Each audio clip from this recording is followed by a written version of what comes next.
ایک بار پھر جیت گیا ایران اور ہار گیا امریکہ۔ مسلسل 13 روز بدترین حملے کیے امریکہ نے ایران پہ، مگر کوئی فائدہ نہ ہوا۔ آب ہرمز نہ کھلوا سکا امریکہ بہادر، حد ہی ہو گئی۔ خود کو سپر پاور کہلانے والا امریکہ بدترین بمباری کے باوجود ایران سے آب ہرمز نہ کھلوا سکا۔ اس سے اگر شکست نہ کہیں تو اور کیا کہیں۔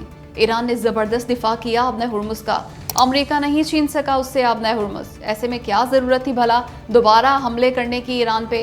امریکہ کا یہ فیصلہ بالکل اسی طرح غلط ثابت ہوا جیسے اس کا اس جنگ میں کودنے کا فیصلہ غلط ثابت ہوا تھا۔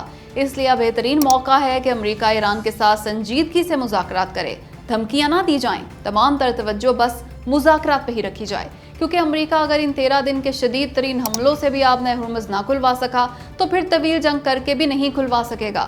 اور ہاں، اس میں ایران کے لیے بھی سبق ہے، اور وہ یہ کہ بھلے ہی امریکہ اس سے آب ہرمز کا کنٹرول نہیں لے سکا، لیکن اس نے نقصان بہت کر دیا ایران کا۔ اس لیے ایران بھی جنگ سے دور رہے۔ ظاہر ہے جنگ کسی کے لیے بھی فائدہ مند نہیں ہوتی۔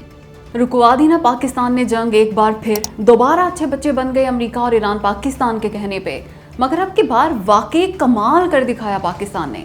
ذرائع کے مطابق پاکستان نے صرف کہا 2 آپشنز ہیں آپ لوگوں کے پاس، پہلا لڑتے رہیں اور جب تھک جائیں تو ہمیں بتا دیجیے گا، ہم آ جائیں گے صلح کرانے، دوسرا مذاکرات شروع کریں۔ ایسی عارضی جنگ بندی نہیں چاہیے کہ کل کو پھر آپ دونوں ایک دوسرے پہ حملے کرنے لگو۔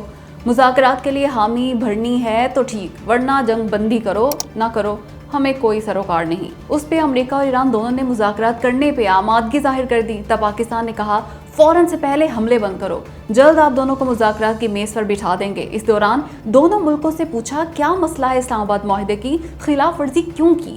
دونوں نے اپنا اپنا موقف بتایا۔ اب پاکستان اس مسئلے کو حل کر رہا ہے تاکہ دوبارہ لڑائی نہ ہو سکے، جس کے بعد ایران امریکہ مذاکرات اسلام آباد، دوحہ قطر یا پھر سوئٹزرلینڈ میں شروع ہو جائیں گے۔ لیکن اب کی بار ایسا انتظام کیا پاکستان نے کہ ایران اور امریکہ دونوں ہی خلاف ورزی نہیں کریں گے اسلام آباد معاہدے کی۔ گارنٹی لی ہے دونوں ملکوں سے، کسی بھی فریق کو مسئلہ ہوا تو وہ حملے کرنے کے بجائے فوراً ثالثی کمیٹی سے رجوع کرے گا۔ او بھائی، کوئی نیا دفاعی معاہدہ نہیں کیا پاکستان نے کویت کے ساتھ، جس کی خبریں آ رہی ہیں وہ 3 سال پرانا ایگریمنٹ ہے۔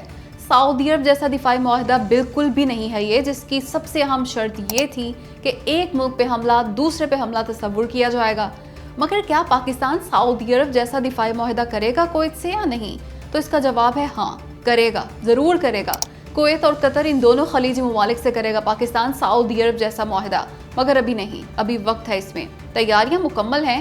جب ایران امریکہ حتمی معاہدہ ہو جائے گا تب کرے گا پاکستان یہ کام۔ اصل میں کویت اور قطر میں امریکہ اپنے اڈے خالی کر چکا یا پھر کرنے ہی والا ہے۔ ظاہر ہے اب پاکستان ہی آئے گا امریکہ کی جگہ خلیجی ممالک میں، پاکستان بنائے گا اپنے اڈے ان خلیجی ممالک میں، اس لیے پاکستان دفاعی معاہدہ کرے گا قطر اور کویت سے۔ اس کے علاوہ خبریں آ رہی ہیں کہ مسلم نیٹو بنانے پر بھی کام تیز ہو چکا۔ اس کا حصہ ہوں گے پاکستان، سعودی عرب، ترکی، مصر، کویت اور قطر۔ رہا کویت سے وہ پرانا معاہدہ جو اب خبروں میں آیا ہے تو اس پہ عمل درآمد شروع ہونے جا رہا ہے۔ پاکستان کم از کم $20 ارب کے طیارے اور دیگر دفاعی سامان بیچے گا اس ڈیل کے تحت کویت کو۔ رہی بات اس خبر کو خصوصی کوریج کی، تو اس کا مقصد یہ تھا کہ ایران سمجھ جائے کہ اب کویت پہ حملہ نہیں کرنا، کیونکہ پاکستان اور کویت کے بیچ ایک دفاعی معاہدہ ہو چکا، جبکہ دوسرا بڑا دفاعی معاہدہ ہونے جا رہا ہے۔ ماشاءاللہ ماشاءاللہ، طاقت دیکھیں پاکستان کی اور شکر ادا کرے اللہ تعالیٰ کا۔ ہوا یہ کہ پاکستان کا ایک تیل بردار جہاز باب المندب سے بحفاظت اور نہایت آسانی سے گزر گیا۔ حملہ کرنا تو دور کی بات، جرت تک نہ ہوئی حوثیوں کی اس جہاز کی جانب آنکھ اٹھا کے بھی دیکھنے کی۔ حالانکہ اس پاکستانی جہاز میں سعودی خام تیل موجود تھا۔ حوثیوں نے سعودی عرب کی بحری ناکہ بندی کر رکھی ہے باب المندب میں، سعودی تیل گزرنے ہی نہیں دے رہے وہ۔ اس کے باوجود پاکستانی جہاز 7.5 لاکھ بیرل خام تیل لے کے گزر گیا باب المندب سے۔ اصل میں پاکستان نے حوثیوں کو وارننگ دی تھی کہ اگر ہمارے جہازوں کو کچھ کہا تو تمہاری خیر نہیں چھوڑیں گے تمہیں۔ اس لیے حوثی پنگے بازی سے باز رہے پاکستان سے۔ اور ہاں، سعودی عرب کی فوج بہت زیادہ نقصان کر رہی ہے حوثیوں کا، بہت کمزور ہو گئے حوثی۔ ایران بھی ان کی حمایت سے پیچھے ہٹتا جا رہا ہے۔ یہ ہے طاقت پاکستان کی۔ حالانکہ پاکستان حوثیوں کے خلاف جنگ میں براہ راست نہیں کودا، صرف تکنیکی سپورٹ دے رہا ہے سعودی عرب کو، اور اس کا نتیجہ یہ ہے کہ حوثی پسپائی اختیار کرتے جا رہے ہیں۔ دوستو، ایک بار پھر بکواس کی ہے بھارتی وزیر دفاع راج ناتھ سنگھ نے پاکستان کے خلاف۔ ظاہر ہے اس بار اس بکواس کی حد سے زیادہ ضرورت تھی مودی سرکار کو،